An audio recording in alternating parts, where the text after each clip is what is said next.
Estamos aqui em mais um The Hub Talks especial de Fenaló, agora acompanhado de Marcelo Cardoso, que está aqui conosco, representante do Mercado Livre. Nós vamos falar um pouquinho sobre métricas, em especial mensuração de resultados de projetos de legal design.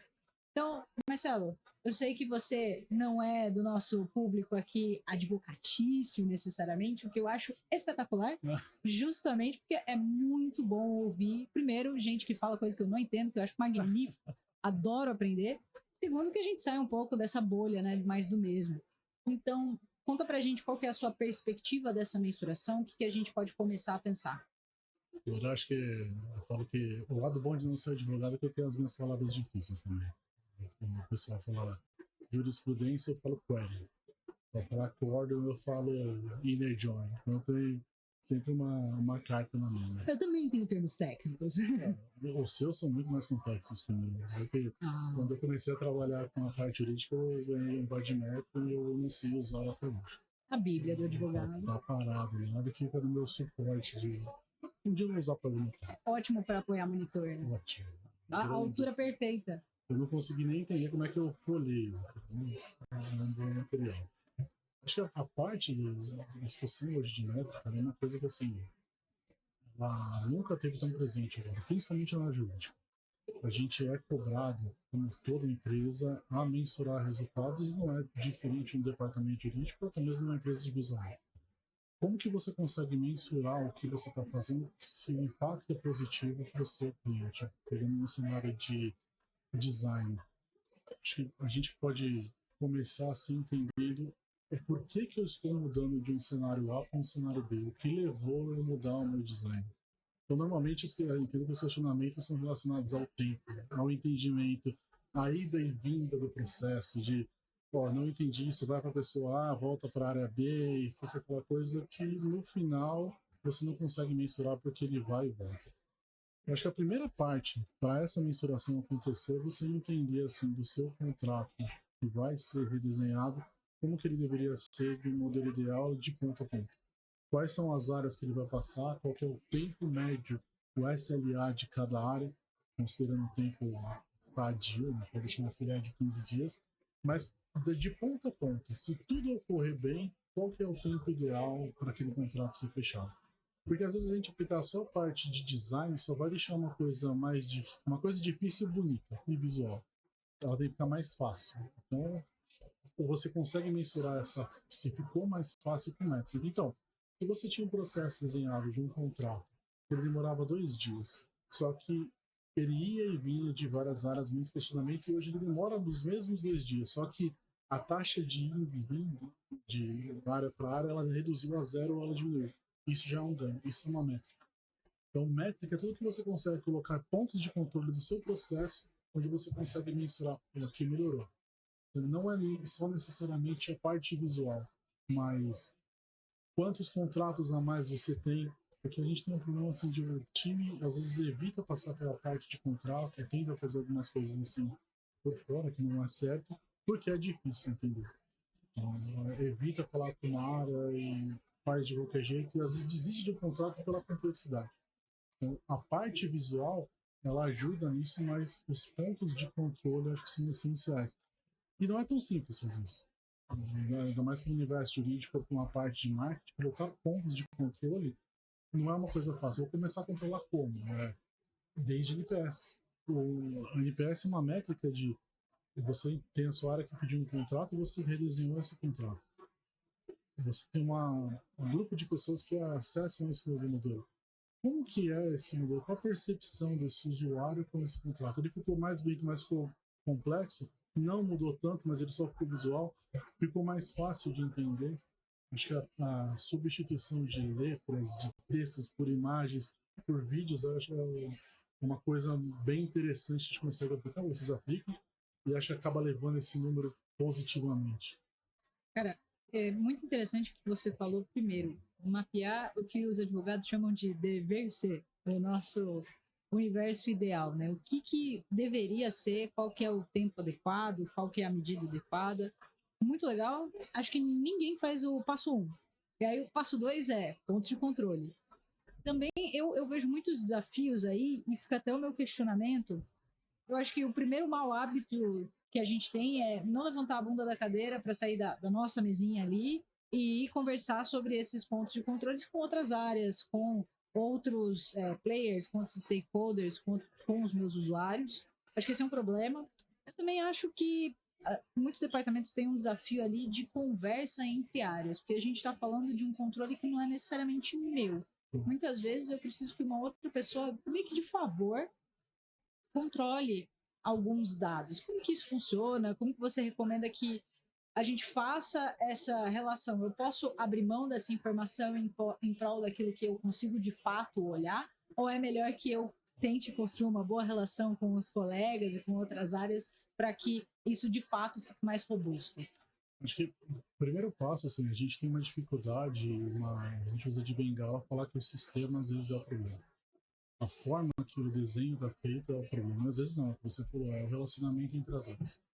Você pega uma área que precisa de um contrato, ela quer o contrato fechado. Todo o caminho que ela tem que percorrer, passar para a área de segurança de informação, é chato porque ela vai ter que acionar outras áreas. E cada área tem a sua meta, tem os seus objetivos, tem a sua fila de demandas.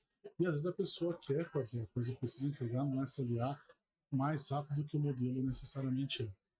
Acho que esse desenho do fluxo ideal de primeiro o que eu quero para depois mensurar tem que ser feito com todas as áreas.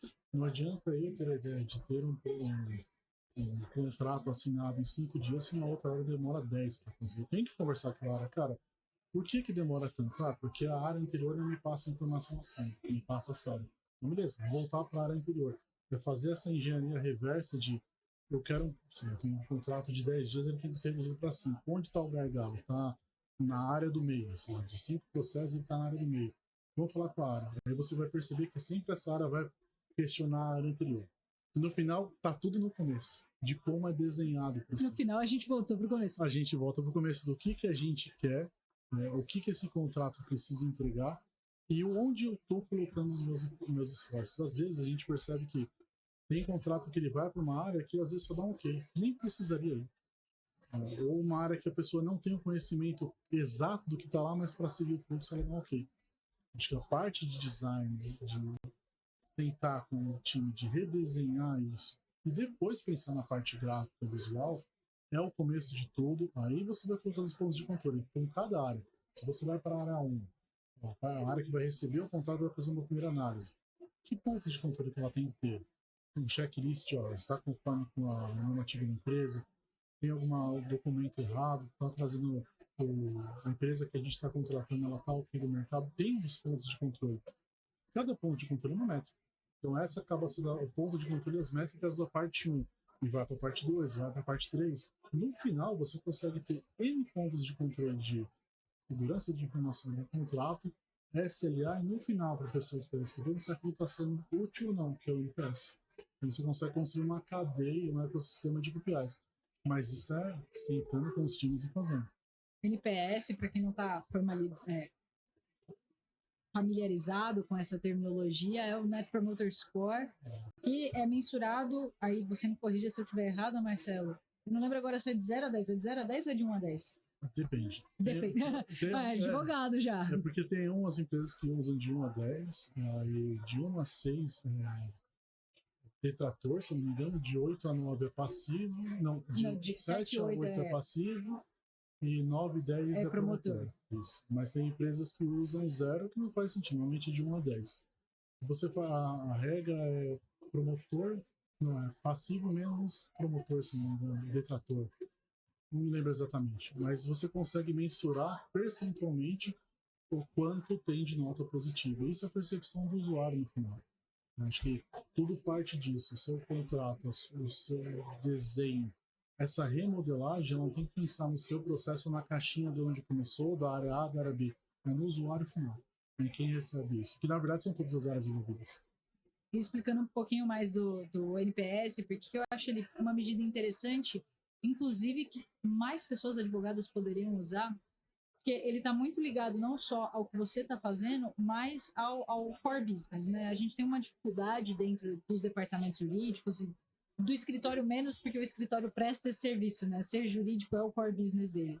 Mas no departamento jurídico esse desafio é um pouco maior, de você trabalhar ali numa área que está um pouco mais distante do que é o produto, do que é o serviço final. Você está ali, o que muita gente acaba vendo mais como um centro de custo, né? Só gastando. E o Net Promoter Score ele é interessante porque a gente consegue mensurar como, às vezes, a sua atuação ali está ajudando a promover o business, né? Uma promoção de marca. E aí a galera do marketing também vai ficar feliz, porque significa, né? A ideia aqui é a seguinte: de 1 a 6 é aquela pessoa que vai no Reclame Aqui, que vai no Procon, que vai reclamar, que vai ligar, que vai mandar e-mail. Essa pessoa vai falar mal da sua marca, vai falar mal do seu negócio para outras pessoas. É por isso que é um detrator. Porque essa pessoa, ela teve uma experiência tão ruim que ela vai fazer questão de que outras pessoas não façam negócio com você. O 7 e o 8 são neutros ou passivos, porque são pessoas que simplesmente não vão falar nada sobre você. Teve, foi legal, ok? É isso. E 9 e 10 são aquelas pessoas que falam, experiência incrível, eu recomendo pra caramba. Nossa, Marcelo, fiquei nesse lugar hoje, sensacional, recomendo demais, vai lá. Então, 9 e 10 é isso. E eu acho interessante você mencionar essa métrica exatamente, porque ela consegue ter justamente essa força, né? De trazer ali, às vezes, para um pedaço do jurídico que tem dificuldade de se enxergar nesse ecossistema maior do negócio e falar, olha, você está ajudando a promover a marca, que a sua atuação está ajudando a promover o negócio. E isso é muito positivo, é muito legal. A pergunta central do NPS é se você recomenda aquela empresa, aquele produto para algum amigo.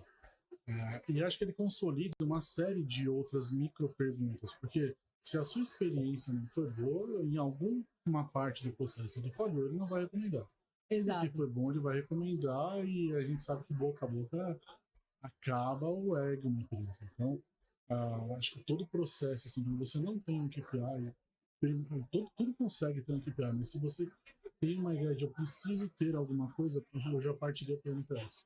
Que ele consolida, assim, no contexto, várias percepções do meu produto final. Assim, eu recomendo, eu gosto do que eu estou vendo, eu consigo falar num café para um diretor, ó, aquele produto é bom por isso, por aquilo. Então ele junta uma série de outros micro KPIs e pontos de controle numa coisa, acho que eu entendo que é maior, assim, de isso está agregando valor ou não. E, cara, o NPS é uma pergunta muito bem pensada, e é super difícil pensar em boas perguntas toda vez que eu preciso criar formulários de entrevista, escala Likert ou não, NPS ou não. Pensar nessa formulação das perguntas é muito difícil. E ele é muito bem pensado porque ele, inclusive, consolida um dos princípios de psicologia que a gente acaba aplicando ali em UX, que é justamente essa mensuração de a pessoa ela não tem uma média do todo, eu não vou olhar para minha experiência matematicamente, falar isso aqui, aquilo lá, esse aqui outro, acho que na média foi um 7. Na verdade, a gente usa o princípio ali do alto e do final, né? Do meu ponto mais alto e do momento final. Então, eu vou sempre lembrar do meu melhor momento ou do meu pior momento, e experiências negativas são lembradas mais vividamente do que experiências positivas. Então, eu vou lembrar do meu momento do auge e o momento do final. Por isso que a experiência final também é muito importante. E aí, essa marca para o jurídico é engraçada, porque muitas vezes o contrato é o final, é o que finaliza ali a nossa relação. Às vezes não, às vezes ele está ali no meio, e se ele for o ponto mais alto, olha que interessante, né? O contrato do jurídico ele pode ser o momento de experiência mais marcante para a pessoa, a ponto de lá na frente ela ver essa experiência como um todo como 9 e 10 e impactar positivamente a marca. Sim, esse contrato do jurídico, por mais que ele possa começar no jurídico, ele vai para outras áreas da empresa. Aí entra essa parte do visual de deixar alguma coisa juridiquês. Você nunca sabe onde esse contrato que começou ali vai parar. Pode parar numa área que não entende nada da parte jurídica. Por isso tem que ter essa parte de deixar ele claro, aplicando os conceitos de visual, para que ele consiga ser entendível tanto para um advogado, quanto para uma pessoa como eu, que não sou advogado, trabalho com dados. E para você, que não é advogado e trabalha com dados, se você fosse convidado a controlar, vamos pensar aqui num projeto concreto de contrato. Foi convidado para controlar um projeto ligado a contrato dentro da Meli. Que dados você acha que você controlaria? Quais seriam os pontos de contato que você ia implementar lá no começo desse projeto para falar, olha, para a gente ter certeza de que isso está funcionando, de que a gente está tendo resultado, eu vou medir isso daqui. tem, assim, primeiro, quantidade de contratos por dia, quantidade de contrato, o tempo médio de um contrato, quando ele entrou, quando ele foi encerrado, contratos por departamento, entender qual departamento que me demanda mais, o valor do contrato, o risco do contrato, a aderência a esse SLA. Primeiro, para esse contrato tem que ter assim, uma base, um guia para saber, em média eu demoro tantos dias. E se você não tem isso pronto, eu posso pegar a história. Se eu tenho tantos contratos relacionados a tal motivo, eu faço um estudo e falo, normalmente para esse tipo de contrato demora 15 dias. Então eu estabeleço 15 dias como um padrão. O que passar daí, eu já sei, esse cara está estourando no meu SLA, que depois ele pode ser e deve ser revisado em tantos dias. O porquê? Aí eu vou entendendo aqueles pontos de controle, mas você consegue fazer N visões, contratos encerrados, o tempo médio de um contrato quando ele é encerrado, a ida e volta. Então, se você tiver um tracking de passou para a área B, voltou para a área A, você consegue entender que alguma coisa não está clara porque ele está indo e voltando. E isso vai impactar no final no seu SLA. Então, tem uma série de coisas que dá para fazer só porque uma coisa que é simples de quantidade de contratos que eu recebo no mês. Por área, por any tipo de coisa. Dá para ser desde a mensuração mais simples até a mais complexa. Porque uma coisa vai destrinchando pronto. Você consegue pegar.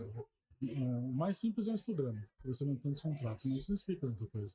Mas quantas pessoas você tem na sua equipe, frente à quantidade de contratos? Você pode mensurar se você tem uma equipe que não está dando conta, ou se os contratos não estão vindo da forma que deveriam vir, porque você está gastando muito tempo, ou está devolvendo muito para uma outra área. Se você tiver ponto de controle de que a informação não veio como eu deveria receber, você consegue ver que a sua área está sendo demandada a arrumar coisas que não deveriam. Então, você está desperdiçando seu tempo em uma atividade que não é sua, porque uma área anterior não te deu a informação que você quer.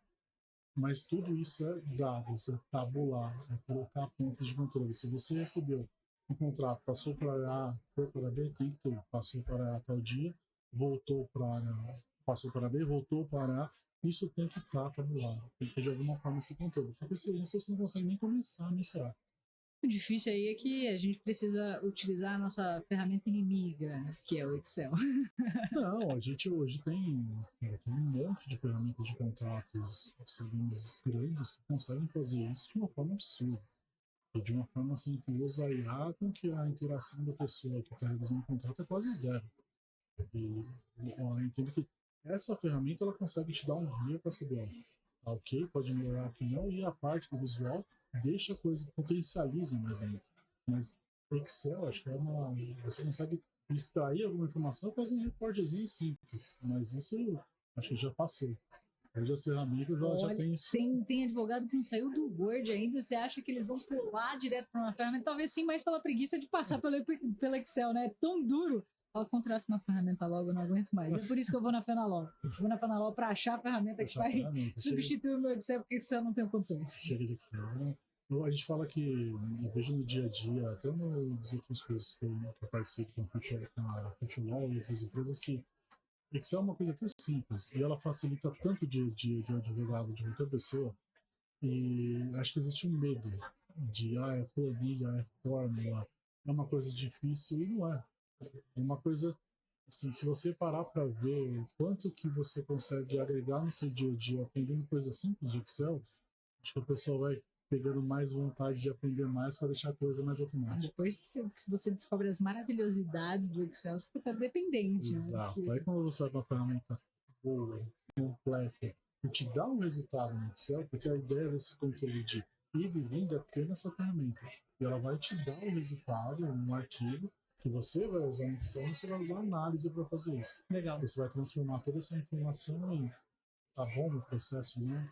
Como se eu fosse mensurar em PS, ou seria minha, mas baseado numa extração de Excel que o seu CLM te deu. E aí a gente volta um pouco de novo para o design, para o legal design, porque você vai controlar todos esses resultados, você vai gerar esse resultado, mas esse resultado, na verdade, é uma mensuração contra uma história. E a gente entra também no BI, no storytelling, em contar a história com esses dados e falar, bom, por que estava dando esse problema aqui, né? Eu estou vendo esse resultado, ele está vindo de algum lugar e você consegue, através dessa análise, conseguir extrair também uma história que é mágico, na minha opinião. Eu acho que esses pontos de controle dão input também para essa mudança no visual. Se algo não está claro em determinada cláusula, muda para uma imagem. não é uma imagem, é a melhor forma, um vídeo. Então, toda essa parte assim, de controle vai estar em suma para o time de videogame. Exatamente, porque é só fazendo esse controle que a gente vai conseguir ter certeza, né? Essa mudança é positiva, é negativa, o que meu público precisa. Aqui eu quero só trabalhar uma simplificação de linguagem. Nesse caso, eu não consigo simplificar mais, mas eu posso colocar um vídeo demonstrativo, Exato. por exemplo, de como isso funciona, e ir encontrando formas de explicar a linguagem para além do texto. Eu lembro do case do Vita quando a gente estava na prova com o Rui, o modelo antigo para o modelo novo de contrato que eles apresentaram para time, foi incrível. Incrível. A facilidade de entender as cores, deixando bem claro aqui que você tem que prestar atenção, mas daqui você passa não tão batido, mas você não foca tanto, foca aqui. Acho que isso, com esses inputs, só tem a gerar uma máquina assim, de deixar a coisa mais agradável, mais usual também. Com certeza. De controle. Com certeza. Marcelo, foi um prazer bater esse papo aqui com você sobre métricas. Para você que nos acompanhou até o final, conta aqui como que você mensuraria os seus projetos de legal design, como você já vem mensurando seus projetos de legal design e visual law. E até o próximo The Hub Talks.